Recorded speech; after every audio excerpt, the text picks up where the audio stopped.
Afternoon. Hello, everyone. Lovely to see friends, and a very special thanks to the Poetry Festival for having a session for Bangla Kobita. And we realized that there may not be too many people in the audience who understand Bangla. So the way we want to do this is Prabal and I will talk very little because everything else we've done it in the poems themselves. So very little, that we'll do in English. I will read, after that I'll read a few poems in Bangla. I have tried to give some translations which you will see, but they're just for you to get a sense of what I write about.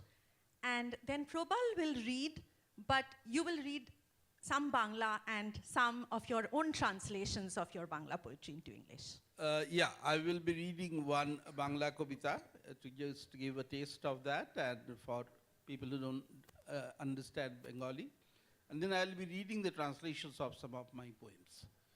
Now, first I would like to thank Bengaluru Poetry Festival for giving this opportunity and inviting us to be here. We won't talk much, as Arundhati said, we will straight away go to the poetry, but then one question to Arundhati. Arundhati has been working as head of the institution which nurtures and promotes art and culture. So I have two questions basically. One is, being an administrator of art and culture, how it clashes, at all it clashes or not, when you write, when you are creative. Because you as an administrator are always evaluating others' proposal for creativity.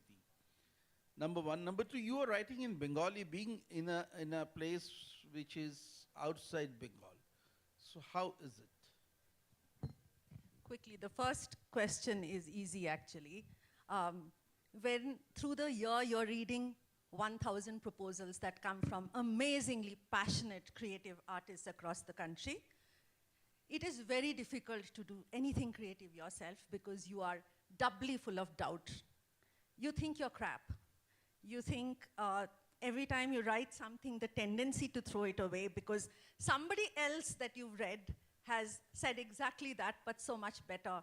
So you're just full of so much doubt. So as an evaluator or an art administrator, I can have equal amounts of criticality and empathy towards and I call them akal and ishq, a combination of akal and ishq towards the proposals. But when it comes to my own work, I find it very hard to have any ishq around it, to have empathy for it. So that's the difference.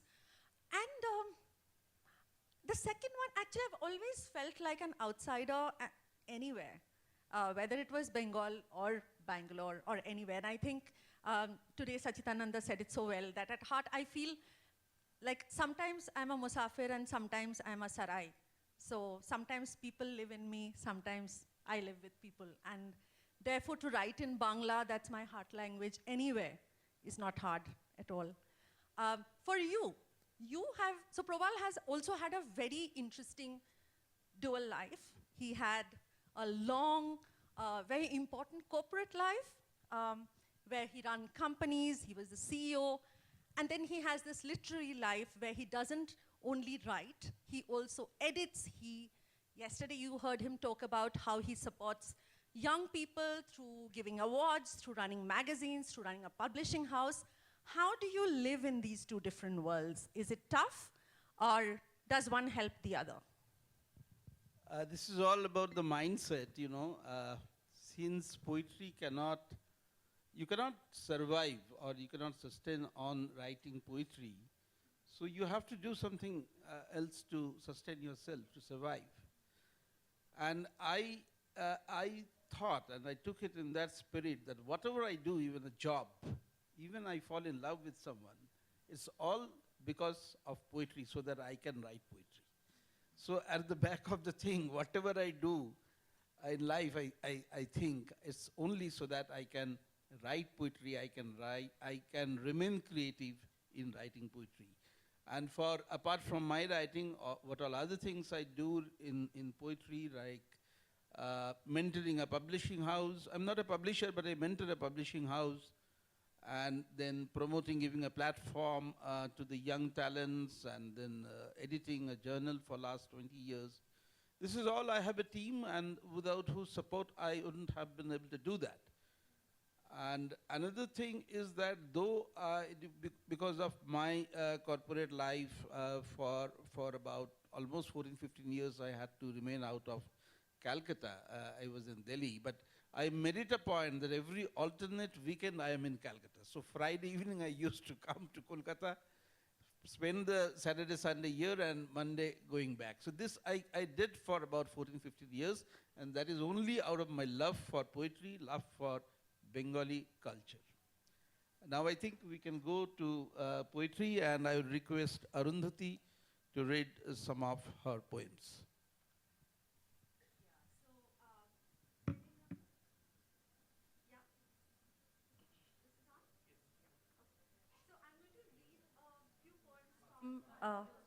Yeah, now? Yeah, okay, great. I'll read a few of the Bangla poems from my book. This is my first collection, Oshomoye Fire Esho Nodi Hoye, last Rada Prakashona, Kolkata. It came out in January this year. And I must confess one thing about translating anything from Bangla to English. As many of you will know, Bangla does not have a gender specificity in the language, either in the pronouns or verbs. So I can write a whole story by saying the pronoun she, where you won't know if I am talking about a man or a woman, and therefore I can both keep secret my own sexuality as well as the sexuality of my lover or the gender of my lover. I can do that. But when I translate it into English, it forces me to say he, she. So what I've used in some of the translations, because I don't want you to know, or I would rather you imagine what it will be, I have used S with a stroke and H-E-R. I could have used they, but that means a pronoun, and I wanted to also keep it to the singular. So you will see that, and that's the reason it's there.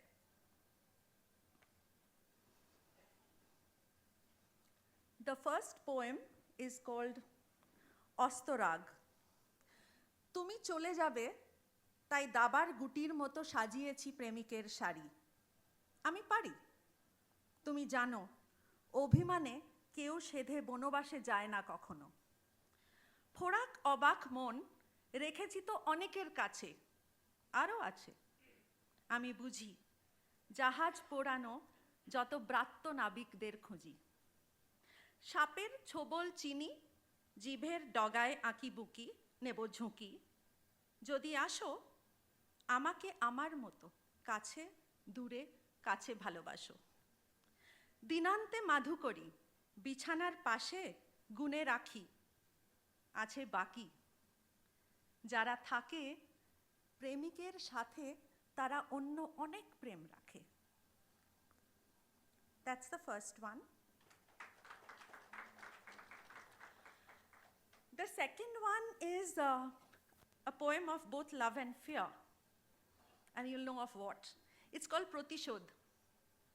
একদিন গভীর রাতে বাড়ি থেকে ডেকে নিয়ে যাবে ধোঁয়ায় ধুলোয় ভরা বড় রাস্তার ধারে ওই সারি সারি ট্রাকগুলোর পাশে গিয়ে দাঁড়াবো হাত দুটো ছড়িয়ে দেব আকাশের দিকে পিচ খুঁড়ে মাটিতে গর্ত করে গোড়ালি অবধি গেঁথে নেব পা আমার মাথা থেকে কোমর পর্যন্ত গজিয়ে উঠবে ছায়া পোশাক খসে পড়বে ধীরে ধীরে চামড়ায় রং ধরবে খয়েরি সবুজ কালো আমি মুখ তুলে আকাশের দিকে তাকাবো সারা বুক ভরে যাবে গুটি গুটি জোনাকি পোকায় সে রাত্রে কোনো তারা থাকবে না আকাশে জনি থেকে কাঁচা রস ফোটায় ফোটায় চুয়ে পড়বে পিচের ওপর একটা তক্ষক পা বেয়ে উঠে এসে নাভির ভিতরে আশ্রয় নেবে ভোর হতে হতে কিছু পাখি এসে বসবে আমার কাঁধে খড়কুটোও নিয়ে আসবে সাথে সূর্য উঠবে শহুরে মানুষের দিন শুরু হবে কেউ খেয়ালও করবে না কাল রাতে আরও একটা গাছ বেড়ে গেছে রাস্তার ধারে একদিন ভোরবেলা আমিও একটা গাছ হয়ে যাব গাছেরা এভাবেই রোজ রাতে প্রতিশোধ নেয় একদিন ঠিক বাড়ি থেকে ডেকে নিয়ে যাবে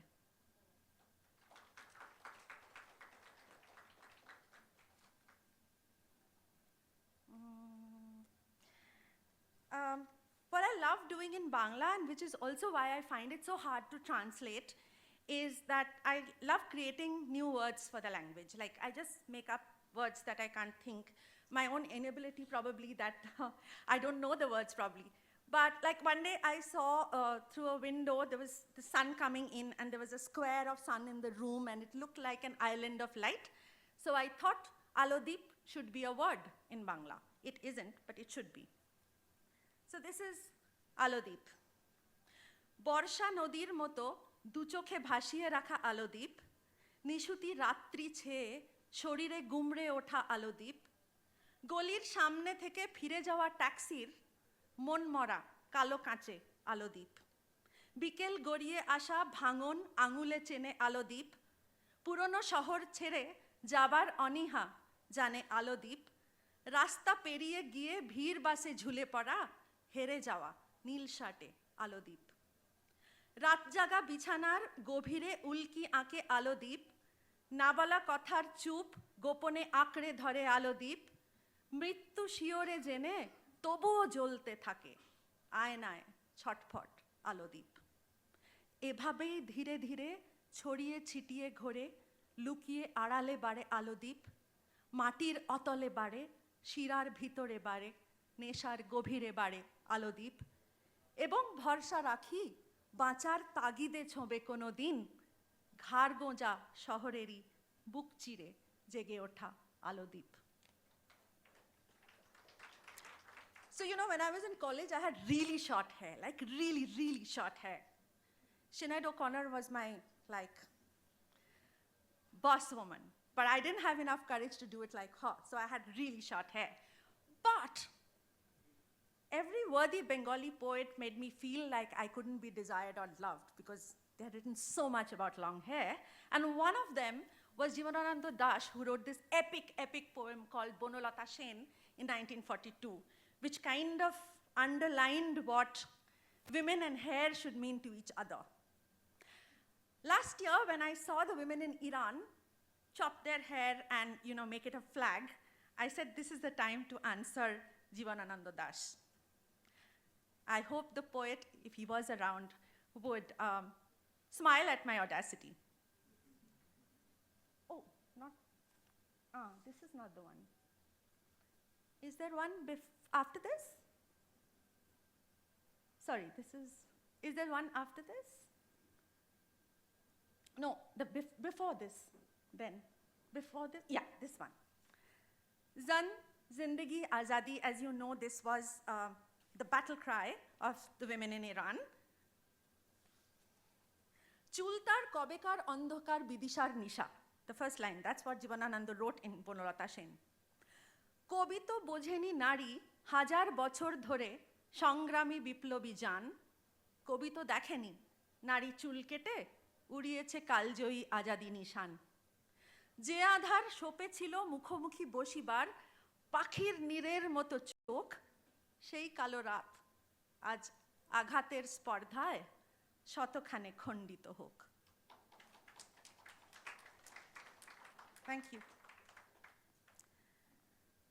I love Aga Shahid Ali's poems, and I read this poem called Ghazal, where I saw that with this English language, he's tried to create the feel of the ghazal where, you know, this last beat keeps coming back. And sometimes, especially if I'm waiting or there's an emotional heaviness, the same thing keeps going around and round in your head. And I felt that probably this is one way I could try and work on a new form in Bangla. And so this is work in progress. And I've just tried two short bits. জেগে জেগে থাকবো আমি আজ রাতে তার আসার কথা, সকালে কপালে তীর এঁকেছি তীক্ষ্ণ যে তার আসার কথা, সময়ের কালবৈশাখী বন্ধ করে অন্ধ ঘরে, জানলার চৌকিদারির বাঁধ ভেঙে তার আসার কথা, এপাড়ার শ্যাওলা গলি ফুল পচা মন থাকবে ভুলে, বারুদের বাসর ঘরে শীত কেটে তার আসার কথা, শরীরের ভয় জাগানো আগলগুলোর রাখসি খুলে, আধারের মুক্ত প্রাণে নিঃস্ব যে তার আসার কথা। The second one again, these are just trials. ঘনিয়েছে জঙ্গি সময় কমছে স্বজন বাড়ছে পাপ, ছুরিগুলো শান দিয়েছ চকমকিয়ে বাড়ছে পাপ, তর্কের সীমায় বাঁধা খাতির জমা গোলক ধাঁধা, হৃদয়ের আদল বোতল রুকরুকিয়ে বাড়ছে পাপ। আমাদের আস্ফালনে কপট মুখোশ অরক্ষিত, তরিমন বাইতে গিয়ে ভাঙছে দুপার বাড়ছে পাপ। বিরোধী দারুণ ক্রোধে আনতাবড়ি মারছে কোপ, আহত শত্রু কিছু বন্ধু কিছু বাড়ছে পাপ। Just one more and then, yeah? Okay. Yeah. A friend of mine, Q, he's a filmmaker. He produced this book called Black, and he wanted me to write something. So I felt a lot of Bengali women, as they're growing up, hear this, kalo kintu bhalo. You're black, you're dark, but you're nice, you're good looking. The but is important. আমার কালোই ভালো, ওলো সই আমার কালোই ভালো, আলোর পানে ভেলকি জানা মিথ্যে টানে, টেনেই বুকে বাধ্য হবার অস্ত্র হানে, ওলো সই আমার কালোই ভালো। কালোর বিষে দুঃখ পুষে মানত রাখি, মরণ কাঠি খোঁপায় গুঁজে যুদ্ধ ডাকি, কালোর চোখে আঁকশি নজর আধার চিরে, রাত গভীরে কালোই চেনে মন ফকিরে, ওলো সই আমার কালোই ভালো। কালোর ঘরে রূপান্তরী প্রান্ত আছে, উদ্ধত পা পিছল উঠোন সামলে বাঁচে, কালোর আকাশ শরীরগুলোর ক্ষতের দাবি রাখতে জানে চাইতে জানে ইচ্ছা চাবি, ওলো সই আমার কালোই ভালো। কালোর নদী দুপার ভাঙা বুট ফাটানি, সীমার কাঁটায় নির্বাসনের আর শিপানি, কালোর নেশায় ব্রাত্য হলো মন্দ যারা, তারাই জানে পুতুল গড়া শিকড় ছেঁড়া, ওলো সই আমার কালোই ভালো। আলোর পানে সভ্য মানুষ হাঁটতে শিখে, কালোর মুখে নষ্ট কথাই রাখলো রেখে, তাই বলি ওলো সই আমায় নষ্টে ঢালো, আমার কালো জ্বলছে আমার কালোই ভালো।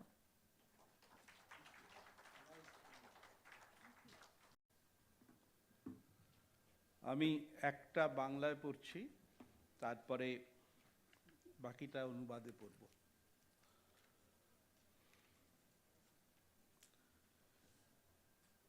সৌদামিনী আছে, আমি বিশ্বাস করি বা না করি তাতে কিছু যায় আসে না। মাঠ শেষ করেই টিলা, আর টিলা পার হলেই সৌদামিনীদের ঘর। অনেকেরই ধারণা আসলে সৌদামিনী বলে কারো অস্তিত্বই নেই, অথচ টিলা পার হয়ে যে সত্যটা জানব তা না এক অজানা সংশয়ে কালো মেঘের মতো গুমড়ে উঠতে থাকি। কেননা আমার শৈশবের সমস্ত ঘুড়ি কিভাবে যেন উড়ে যেত টিলার ওপারে সৌদামিনীদের দিকেই। এক নির্বিকার সংকোচ আমাকে কিছুতেই সাহস যোগায়নি, ফলে যা যা অধরা তা অধরাই রয়ে গিয়েছে, যেমন সৌদামিনী। কেউ বিশ্বাস করুক বা না করুক তাতে কিছু যায় আসে না। এক অনন্যপায় সহযাত্রীর মতো আমি মেনে নিই সেই সব অজুহাত যা অবশ্যম্ভাবী, যা অতিরিক্ত এবং একই সঙ্গে মেধাহীন, যা আমাকে এক নিরুপায় অধমর্ণের মতো সারাক্ষণ বিমূঢ় করে রাখে। যেন সৌদামিনী আছে, কেউ বিশ্বাস করুক আর না করুক, মাঠ, তারপর টিলা, টিলার ওপারে সৌদামিনী, না হয় সামান্য বয়সই বেড়েছে।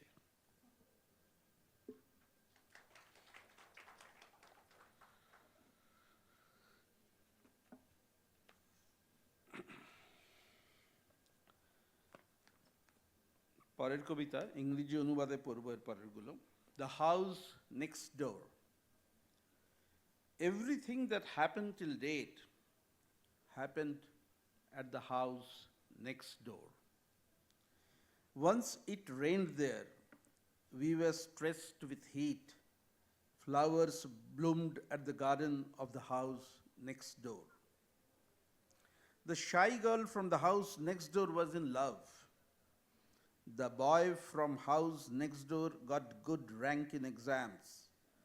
The tenant of the house next door contested for election. Someone from house next door got a job. The moon rose above the roof of the next door house. A pandal was erected, many people came there. Police came once, sound of heavy boots. One day I saw some new faces, haven't seen them earlier. One day found that the house was being painted.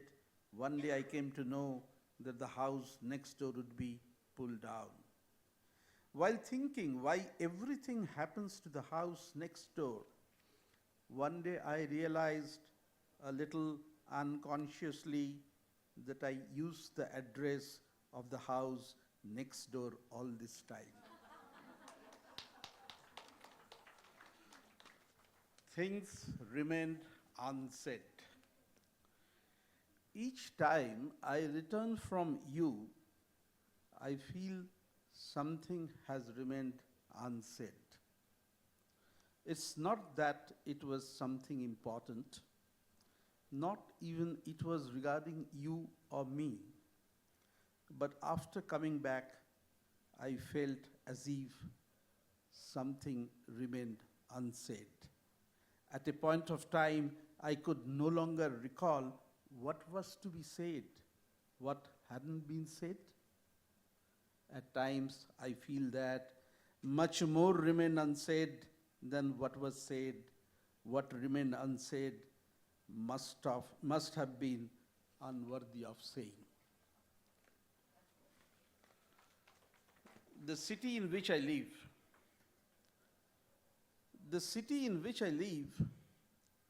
everyone wears a raincoat, whether it rains or not.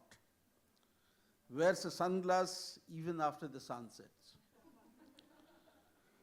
The city in which I live, everyone looks alike. So no one is either friend nor enemy. The city in which I live, the sky seems to be pink. No stars are there in the sky. Everyone heads in the direction in which the wind blows. Water of the city in which I live is also virtueless. Sometimes I think, is there any better city to live in? The city in which I live, if you stretch out your hand, at least someone will come and hold it.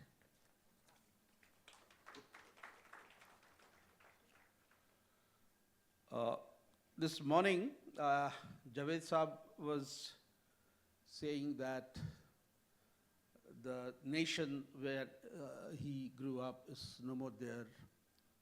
A while ago, Sachidanandan was also saying the state from where he came to Delhi and he went back, the state is there no more. So it's missing. So this poetry is about that, gone, missing. What's gone? What is a miss? Something is missing. Foggy everywhere, there is no sun. The much loved path is missing. Flowers not blooming, outcomes missing, whereas even the friendship gone. No ebbs and flow of a relationship. The relationship has actually ceased to exist. The autobiography of the river is missing. So is the stone on the riverbed. The craving for each other vanished. The city sky has no evening star. There is nowhere to run away to. Where is the hand to tightly hold on to, a shoulder to rest the head? The gurgling of spring is missing. The kiss is not so intense.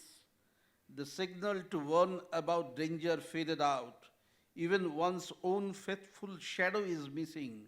What is not there? What is the miss? Something is missing. This land, India, my country has gone missing.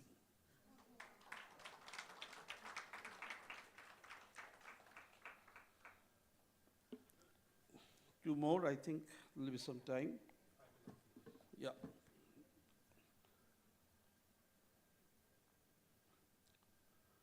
All about umbrella. Do you use umbrellas? Think umbrellas are auspicious to civilization, capable of protecting you from the ever-changing weather? Are you suspicious of the color of umbrellas? Believe that a red one more than a black, or a green more than a blue, or even a yellow more than a violet will enrich you? Are all your friends sensitive about the virtues of umbrella, admits its necessity, aware of its right usage? Do you inquire on one's umbrella before making friends? Though the American president and Amullo Addo use umbrellas of the same color, their own chemical compositions remain absolutely different. But I have always remained apathetic towards the use of umbrellas, have had no trust in those who use them. Still, believe me, I have collected a variety of umbrellas from all over the world. I also have some idea about repairing them. Don't try to become intimate with me. Desist from trying to mark me out. Using a terrorist umbrella, I have noticed it makes me almost look like the American president. Last poem, Blind's God. With a lump of chocolate in hand, a blind man was trying to draw God on the pavement, with a bigger boy watching him closely. As soon as the drawing was finished, the boy shouted, "Where is God?" "This is the face of Almighty." Erasing the face, the blind started drawing again. The second time as he was done, the boy broke out into laughter. "You are wrong again. This is the face of Jesus." Wiping it out swiftly, the blind again started creating God. In this manner, every time the blind tried to draw God, it became the face of someone else. And the boy, on this pretext, went on rejecting God. Tired of drawing the wrong picture the whole day, the blind at last ended up drawing his own face and made the eyes visionless. The boy applauded. This is how God looks. Thank you. That Prabal's book and mine are available outside. So please do pick it up and we'd be happy to sign them for you. Any question? I mean, if at all. One question. Yeah. If there is.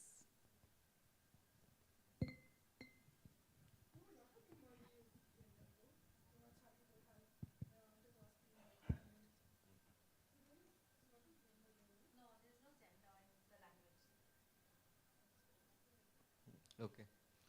We really appreciate it, and I'm sure everybody has enjoyed listening to you. Poetry festivals are meant for poetry buffs, budding, aspiring poets. That's fine. Okay. I hope you can see me. So, my question to you is, because both of you have been in this for a long time and promoting poets, poetry, literature.